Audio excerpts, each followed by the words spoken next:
The dish that I'm going to do is a Latin spice crusted grilled mahi mahi with grilled avocado and pineapple salsa, and this is a dish that's popular at the East Coast Grill and kind of inspired by my travels. You know, I mean, any beach you go to, you see there's a long-standing tradition of grilling and seafood. So, I think some people find it difficult, but it's actually pretty easy. First thing we'd like to do with grilling is we want to figure out we have a nice hot grill. So we hold our hand over it. I try to hold about a beer can off the grill, and it should be very hot for fish. So it's 1 Mississippi, 2 Mississippi, 3. If it's 3 to 5, we call that medium hot, and 5 to 7 is medium. So having the right temperature is very important.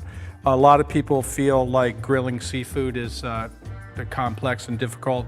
If you follow my 3 main seafood grilling rules, we won't have any problems. So the number 1 is the clean hot grill. Number 2 is to lightly oil the fish. And what this does is this helps form a crust so the fish doesn't stick. And then we're going to use a little salt and pepper and a little, this is Latin spice rub. This is a mixture of cumin, coriander, chilies, a little paprika, and a little cayenne pepper. And the third trick to grilling seafood is once you place it on the grill, don't fool with it. So we put it down on the grill, leave it in one space for 2 or 3 minutes, and what that allows for is a cauterization or a sear to develop between the grid and the fish, and that'll facilitate the turning. Right, we've got a nice ripe avocado that goes right down on it. And I like to leave the fish or the meat or whatever I'm grilling on one side until it gets the proper sear, because you have one chance to get that sear. And we have that nice sear on this side, and that brown represents flavor. That's concentrated flavor. Sometimes in the restaurant when we have the bigger fish, we like to cover them with a pie pan, and that kind of facilitates quick cooking. But in this case, we have this neat grill, so we're going to just put the lid down, and that's going to help it go a little bit quicker. One of the things we try to teach cooks in the restaurant is how to test for doneness. We call it the nick, peek, and cheat method, where you actually kind of look in the interior. Now with mahi-mahi, when fish cooks, it becomes opaque.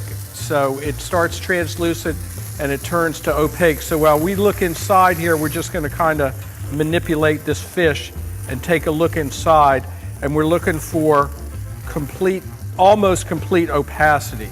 And if you can see there, it's pretty clear that there's still a great deal of translucence, so we need some more time.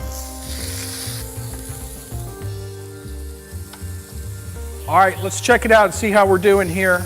That thing is looking done to me from my expert eye, but we're also gonna do the check for doneness because we wanna make sure it's done. So we look inside. Oh, and we see perfect. So it's nice and juicy. It's not overcooked, and maybe just a hint of translucence. I know some people it's popular these days to cook a little medium rare on fish, but I like my fish just cooked through. So then we have the beautiful avocado grilled, and we're gonna put our salsa on the side.